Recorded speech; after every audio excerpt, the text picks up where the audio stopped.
This is CBN NewsWatch. Thanks for joining us for CBN NewsWatch for Thursday, April 16th. I'm Gary Lane. The president plans to roll out new guidelines today that would clear the way for the country to begin to reopen. The news comes as weekly jobless numbers are out.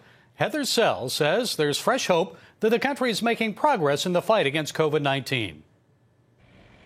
Although the death toll in the U.S. has now topped 30,000, the president is touting new data that he says shows the country is past the peak of the epidemic, and he's set to unveil his guidelines to allow states to start opening up again. These encouraging developments have put us in a very strong position to finalize guidelines for states on reopening the country, and we think some of the states can actually open up before the deadline of May 1st. Dr. Deborah Birx, the virus task force coordinator, is affirming that some areas are better off. 9 states have less than 1,000 cases and just a few dozen new cases per day.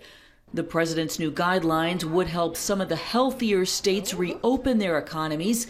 The plan will likely ease social distancing in these areas while maintaining them in places like New York. All people in public must have a mask or nose covering, mouth and nose covering, and they must wear it in a situation where you cannot or are not maintaining social distancing.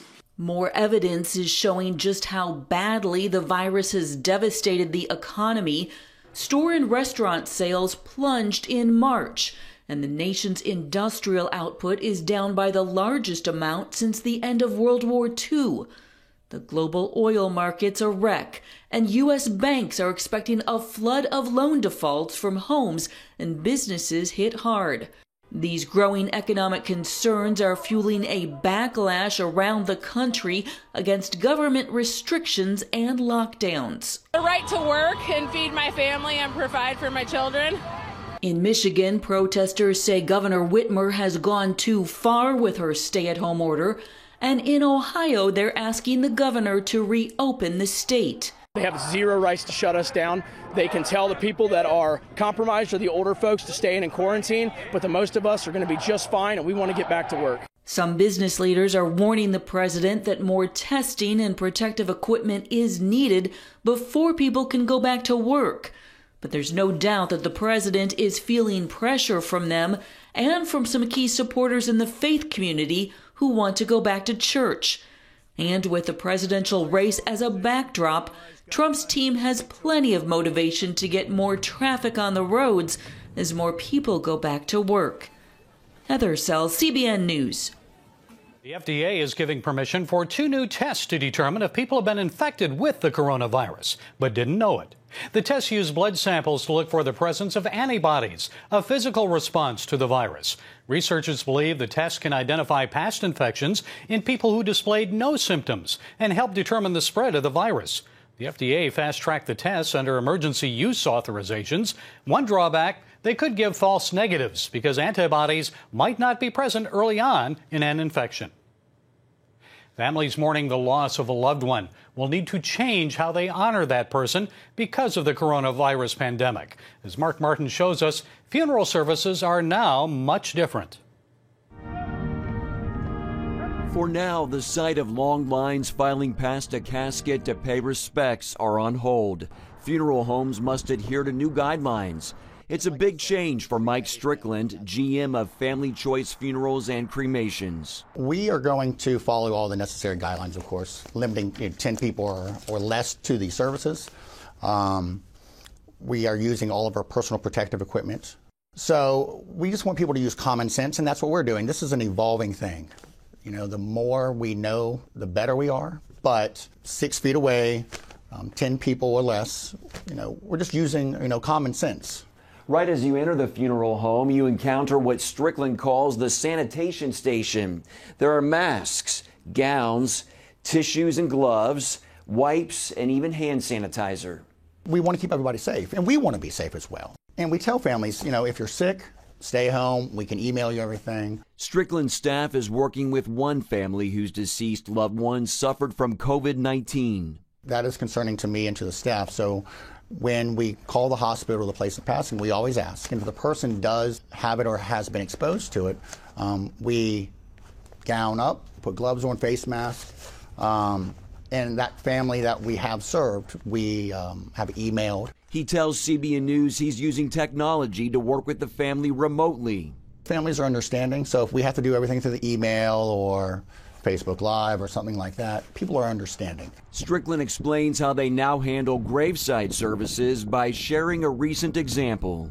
The family was able to follow us to the gravesite, but they had to stay in their car, and they saw us go ahead and bring their loved one out of the hearse and place it at the gravesite.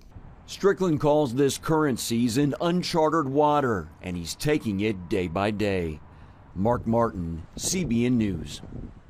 In the face of the coronavirus outbreak, many are relying on their faith. In Kansas, 2 women are putting faith into action, organizing a prayer walk around a local healthcare facility that's facing a COVID-19 outbreak. We're literally praying for walls of protection, God's protection, to come up. And so it's just a declaration of faith. The prayer walk was created as a show of support for the nurses and first responders working at the rehabilitation home, so that not just physical needs are being met, but spiritual needs as well. Well, stay with us for the latest on the coronavirus as we provide updates on the CBN News Channel and on CBNNews.com. Well, a Christian baker in Colorado is again facing a lawsuit for refusing to make a cake celebrating a person's gender transition. Autumn Scardina is suing Masterpiece Cake shop owner Jack Phillips for $100,000 in damages, fines, and attorney fees. The state already dismissed most charges in a similar suit. It's the 3rd time Phillips has been sued for refusing to make a cake celebrating events that go against his biblical beliefs. One case went all the way to the Supreme Court. The Alliance Defending Freedom is representing Phillips. For some, it won't be enough until Masterpiece Cake Shop closes its doors and Jack Phillips is in financial ruin. That's what the ADF wrote on its website. Well, a South Carolina woman says her family survived a deadly tornado Monday because of God's divine protection. A devastating tornado ripped through Orangeburg County earlier this week. The storm demolished homes, uprooted trees, and killed 9 people. Allison Ritter said she called on God to protect her and her 4 children during that storm. She told the Index Journal, quote, "Between all the wind blowing and trees falling, I just kept calling on Jesus. That's all I know to do in a case like this. He just kept his hand over us." There was some damage to the family home, but Allison says she's thankful for God's protection. Well, coming up, he's the New York mega pastor that contracted COVID-19. We hear from Pastor Carl Lentz about his recovery and how the church can be a light in darkness.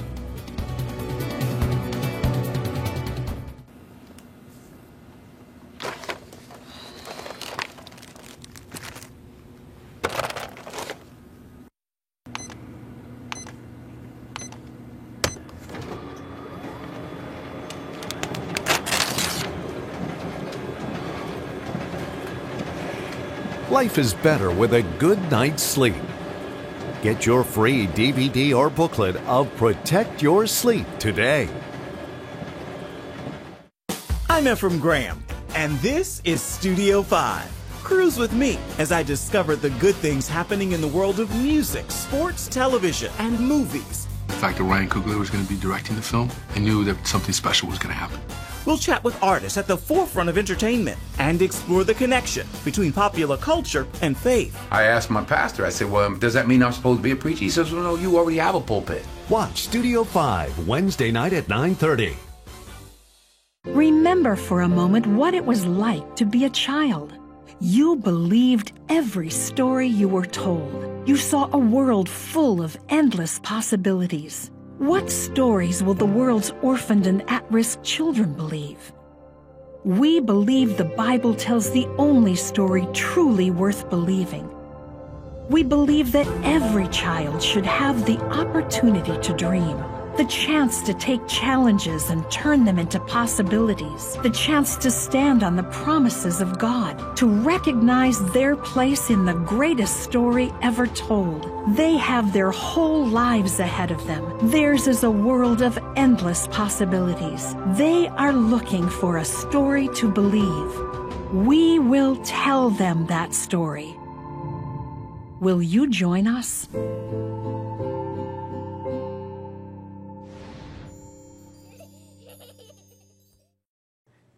Hillsong church pastor Carl Lentz has baptized Justin Bieber and counts a number of A-list celebrities as some of his church members. But a few weeks ago, Carl tested positive for the coronavirus, and he warned that the fast-spreading illness is so real and almost took him out.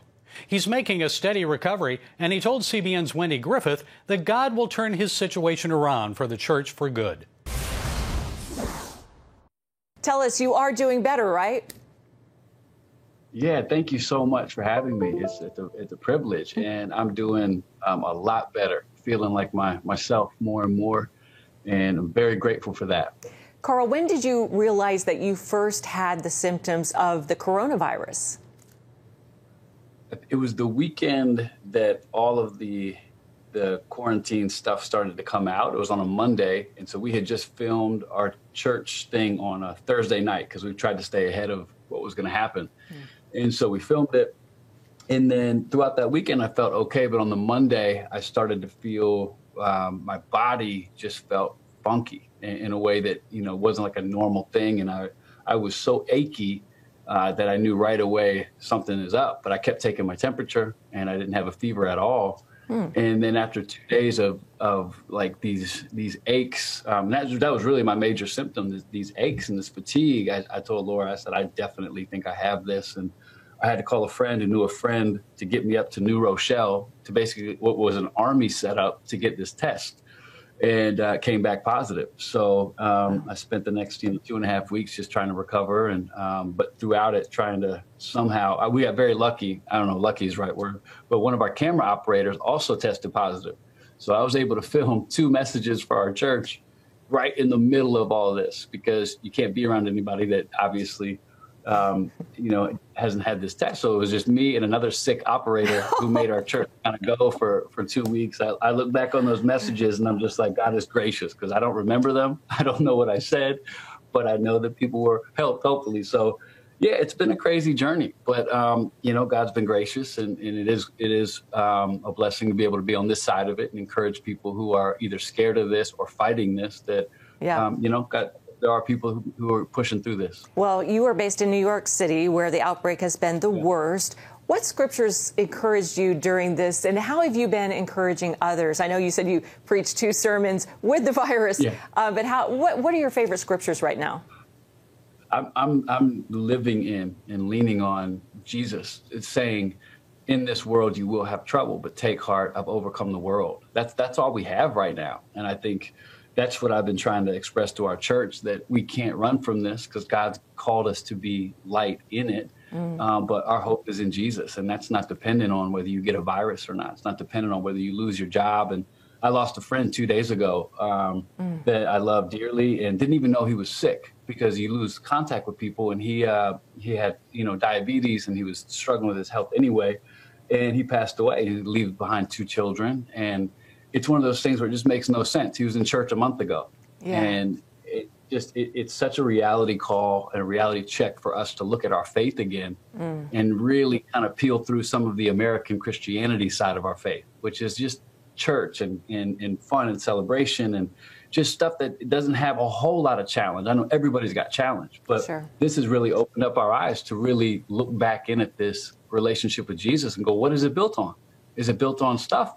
Or is this built on the fact that even when I get sick, even if I lose my job, even though I don't understand, I still believe this God is faithful? Absolutely. Oh, okay, that'll preach. That's your next sermon, if you haven't already preached that. Well, in most states, churches are considered a non-essential business and are closed. So what has it been like, well, pastoring in these times? I know certainly you've probably missed a couple of Sundays because of, or weekends because of the coronavirus, but what's it like? What's it been like? I don't want to, disparage or cast any shade on what other pastors are doing. But for us, we've always said our church is bigger than a building, and it's much more than a meeting. So for us, we are okay with honoring what the government's asking us to do, because I don't feel like anybody is threatening our right to worship. I think what they're trying to do is keep people safe. Huge difference. Nobody's telling us we can't worship, and we've just gone online like most churches in America and beyond have. And it's a classic case of what the devil meant for evil, God's going to use for good, because I think we can speak for a lot of churches. We're reaching more people than we have ever. So I think that that's a beautiful silver lining amidst this tragedy, is that God will find ways to help us be innovative when we have to be, and we're seeing that. So that's what we're doing. We just went online, and we're finding new ways to connect. We're finding new ways to love people, new ways to reach them where they're at. And I'm really proud of our church for the stand they've been making in the middle of this. You know, it's pretty powerful. That's amazing. Well, Pastor Carl, we would love it if you would pray right now for our audience. Many follow you online or go to your church in New York City, and many are just finding out about you for the first time. But anyway, we would love if you would pray for us right now. Yeah, thank you again for having me. Jesus, we love you. We need you right now, desperately. And I thank you that you are the Prince of Peace. You are the advocate. You are the one that can lift every weary head listening right now, Lord. You can give peace like nobody else can. So I pray your blessing today. I pray your protection over your people, and help us to remember, in the middle of the storm, you're still God. In the middle of the pandemic, you're still the one that brings peace. And it's you we place our trust in. So we speak your name and your grace and your power over the lives of everybody listening. In Jesus' name, amen. Still ahead, the U.S. is stopping all payments to the World Health Organization. We hear from an infectious disease microbiologist who says the work of the organization has become too political.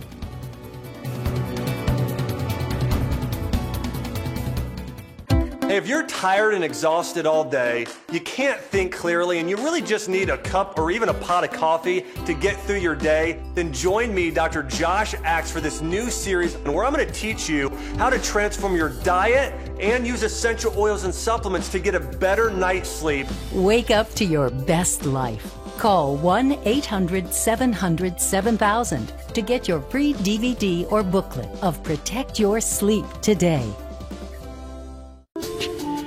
It's about the competition. I kind of put that pressure on myself, and I think people had expectations. It's about overcoming. We use this phrase all the time: keep chopping, keep practicing hard.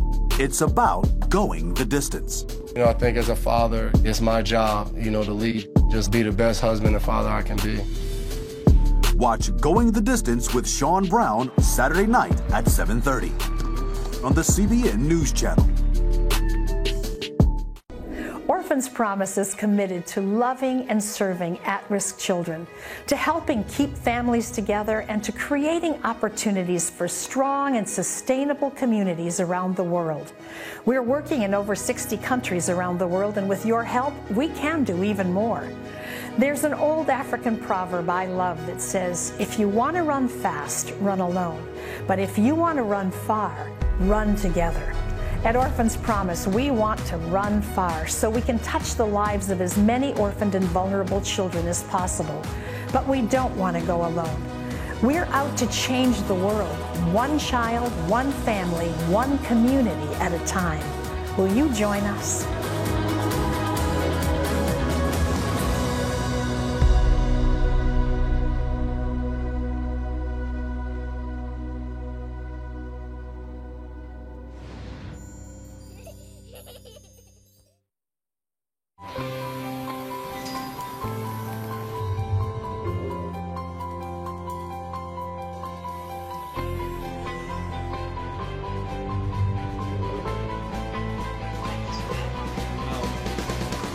Region's first ROTC graduate student.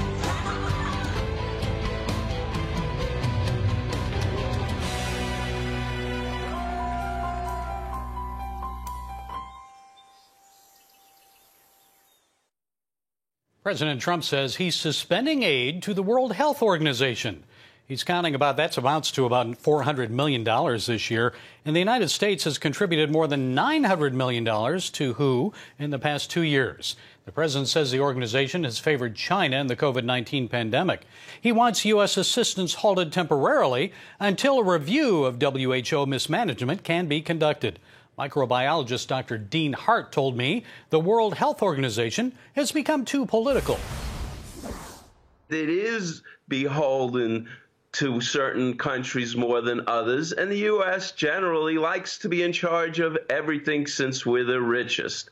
Now, the World Health Organization plays a vital role in many areas, and you just can't close it down. We know we certainly need a better World Health Organization, a more honest, transparent one. We need one that reports stuff like this much more freely and accurately and get the politics out of it. When the World Health Organization played the pandemic card, it was with the approval of all the politicians telling them, yeah, now it's okay. They have to get away from politics and be a scientific organization more so. But the World Health Organization helps the poor and needy. The United States does not need the WHO. The United States has all the resources and science at their disposal. The problem is the WHO does wonderful things in Mozambique and with Ebola. So it's necessary, but it needs a whole lot of improvement. Defunding it and disbanding it is not the answer, but improving it, my goodness, it needs a lot of work. And here in the U.S., did we start mitigation early enough, in your opinion? Dr. Fauci said when he requested that the president move forward with mitigation, he didn't hesitate. He did it. And it seems like mitigation has worked. So your thoughts on that? Okay, mitigation. Dr. Fauci's a scientist like myself. He said the sooner you do mitigation, the better. Well, any scientist can say that. If you have one case, you can close down the world and start mitigating, and the outcome will be better. But hindsight is 20/20. In reality, you have to have enough of an epidemic to make it worthwhile to react, and then start closing and self-quarantining, closing things down. So at what point you turn the switch to off and do what we're doing, which obviously works to a great extent, but it eliminates the economy of the world. It's a horrible thing. One of the main things in life for healthy psyche is socialization, be it a church, be it a senior center. It is horrible to close things down. On the other hand, do we close it down the exact right day? That's for the historians in 20 years to decide. It seems, though, that a lot of these computer models about the virus were wrong. I recall one that predicted as many as 500,000 deaths here in the USA. Another predicted 100 to 250,000. So what happened with that? Well, when we locked down the society, those models went out the window for, I think I saw about 2.5 million Americans would die from this alone, which is probably twice the amount of people that die normally in the U.S. So when we locked down everything, stopped the economy, stopped the world, put everybody in a bubble sort of, then the computer models have to be changed because we're not functioning as we were. Now the question is, how do we open it up? 2 months ago, 3 months ago, we should have had these masks, and we should have been walking out with them because people didn't know if they were sick. And the masks are incredibly valuable for the asymptomatic viral carriers that are infecting everybody. Step number 2 is getting the proper tests so we know who's positive, who's negative. Even if you want to, you've got to have a fever here in New York because there's a shortage of tests. You would think by now there wouldn't be a shortage of tests. But if you can test, have billions of tests within the country, do it in the privacy of your own home will be in the future. That's really the 2 things. We got to test like crazy so we know, both serologically and nasal swab, and we've got to be able to protect our face so that we can't innocently hurt others. Okay, Dr. Dean Hart, we thank you for your time and insights today. God bless you. You too. You can see more of this interview and other important stories on The Global Lane. That's tonight at 9:30 Eastern on the CBN News Channel. Well, coming up, it's a news show that is encouraging children during this COVID-19 pandemic. Hear why Charlotte Pence Bond started it and what the vice president had to say to young viewers.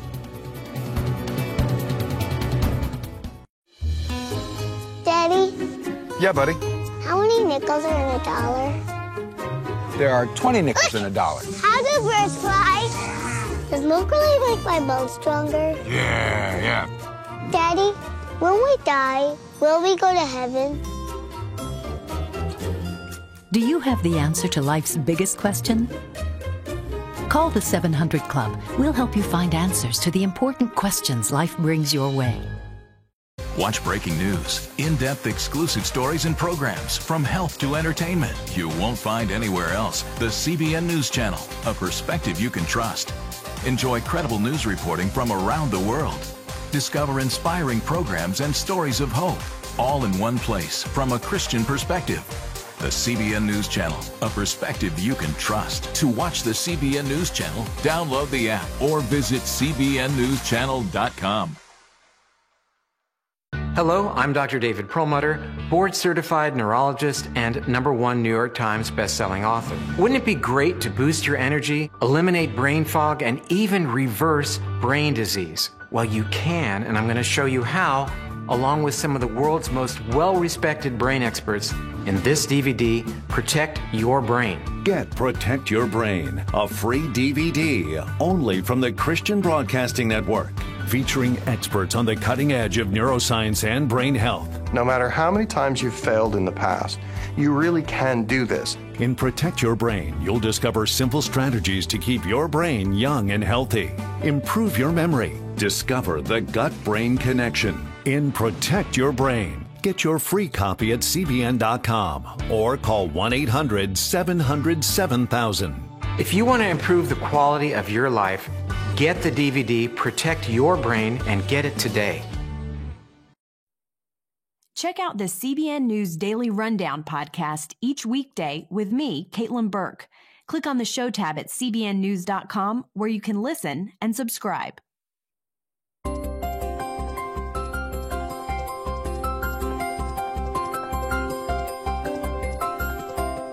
Vice President Pence's daughter, Charlotte, has created a kid-friendly news program to help kids understand the coronavirus and what's going on in the country with it right now. Pence Bond says the show was created to help kids feel informed and secure. She told Fox News it breaks down the facts to make the news less scary. Her first guest was her father, and she asked him questions that kids actually sent in. Some wrote asking when they could go back to school. I just want to say thank you to all the kids that are still doing your homework, that are taking time every single day to do your studies.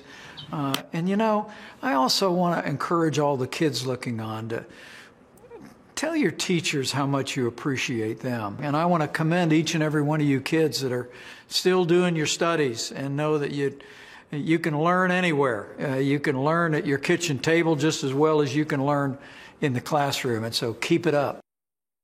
Well, that's it for this edition of CBN NewsWatch. Remember, you can find more of our CBN News programs on the CBN News Channel anytime or online with cbnnews.com.